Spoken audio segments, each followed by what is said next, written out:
Let's go over the steps of hypothesis testing. Now, the step 1 is define the hypothesis. Step 2 is determine the significance level alpha. Step 3 is calculate the test statistic T null. Step 4 is calculate the p-value. Step 5 is make a decision in terms of alternative hypothesis H null. And in particular, if p-value is less than alpha, we reject H null. And if p-value is greater than or equal to alpha, we do not reject H null, or we say we fail to reject H null. And step 6, we make a conclusion. And we make a conclusion in terms of the main thesis, which is H1. And in particular, when we reject H null, we make a conclusion in favor of H1. And we say something like there is sufficient evidence about H1. And when we fail to reject H null, we make a conclusion against H1. And we say something that includes there is not sufficient evidence about H1. Okay. Now the significance level alpha is given, and we use technology to calculate the test statistic and p-value. Okay, let's go over an example. The Myrtle Beach International Airport provides a cell phone parking lot where people can wait for a message to pick up arriving passengers. To decide if the cell phone lot has enough parking places, the manager of airport parking needs to know if the mean time in the lot is more than 15 minutes. Okay, a sample of 12 recent customers showed that they were in the lot during the following lengths of time in minutes.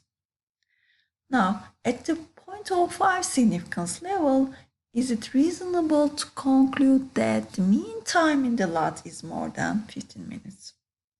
So we are interested in knowing whether the mean time in the lot is more than 15 minutes.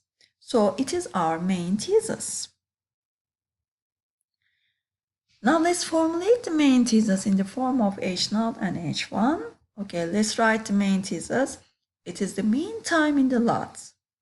In a lot is more than 15 minutes. Okay. The population parameter of interest is mean time in the lot, which is mu. And the null hypothesis is a statement of no difference, null condition. So H null is mu is equal to 15. What's the alternative hypothesis? That includes the main thesis. It is, since the main thesis is greater than 15, our alternative hypothesis is H1 is mu is greater than 15. Okay. Now we want to know if the mean time in the lot is more than 15 minutes. We define the hypothesis as the first step. In the second step, the level of significance alpha is given as 0.05. And in the third step, we calculate the test statistic. Now for this, we go to StatCrunch. Under stats, we go to T-stats, one sample, and with data. Let's see.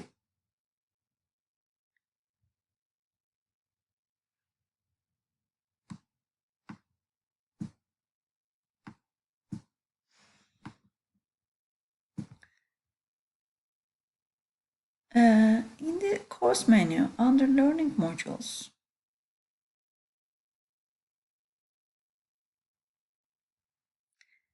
I have here my stat lab. And on the right panel, I have my lab's statistics StatCrunch. I click it. This page appears, and here I say visit the StatCrunch website. I click it. Then here I open StatCrunch. Okay, a new sheet appears. You need to type the data here, okay, whatever it is. Now I have already typed it, so I open the data. I load it. Okay. Here is the data, and I can change the title or wait time. Okay, then I go to stats. Under stat, I have T stats, one sample and with data. Okay, stat T stat one sample with data. I click it, then I select column. Then I would like to perform a hypothesis test for mu. Okay, in the null hypothesis, our claim is that mu is equal to 15. So I type 15 here. And alternative hypothesis is should change to greater than 15. And the level of significance is 0.05, so I do not change it. I keep it and I click compute. Here I get the output where we get the t-stat and p-value. So when I go back to my slides,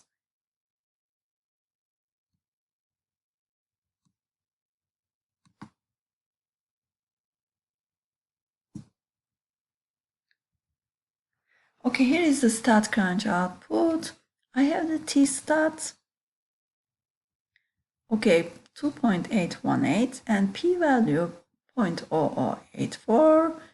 And okay, now we record the p-value and we will use it to make a decision. Okay, in our case, p-value is 0.0084. We compare it to alpha 0.05 and p-value in this case is less than 0.05. So our decision rule is when p-value is less than alpha, we reject H null. So our decision is to reject H null. Then we go to step 6, make a conclusion in terms of H1. Now our decision is rejecting H null. What is our conclusion? When we reject H null, we make a conclusion in terms of H1. So we say that there is sufficient evidence to conclude about H1. What is H1? H1 is mu is greater than 15. So I say that there is sufficient evidence to conclude that mean time in the lot is greater than 15 minutes. Okay. And I say that I make this conclusion at 0.05 significance level. Why do I make this conclusion with a level of significance? Because this result is based on a single sample and we are not sure how good is the sample. So there is variation from sample to sample, and because to include this level of uncertainty, we include this statement at the end of our conclusion. Now let's go over our conclusion. So we have a population. Our population in this example is all the customers that wait in the cell phone parking lot at the Myrtle Beach International Airport. The population parameter that we are trying to estimate is mu, population mean wait time, and it's based on all the individuals in the population, and its value is almost always unknown. Now, to estimate mu, we take a random sample of 12 customers that wait in the cell phone parking lot, and we calculate sample statistics, X bar, and sample standard deviation also. And we use this sample information to make an inference about the population. And we say that there is sufficient evidence to conclude that mean time in the lot is greater than 15 minutes at 0.05 significance level. There are two things to note about this conclusion. First, it is about the mean time, the mean wait time in the lot. Okay, so it is not about individual wait times.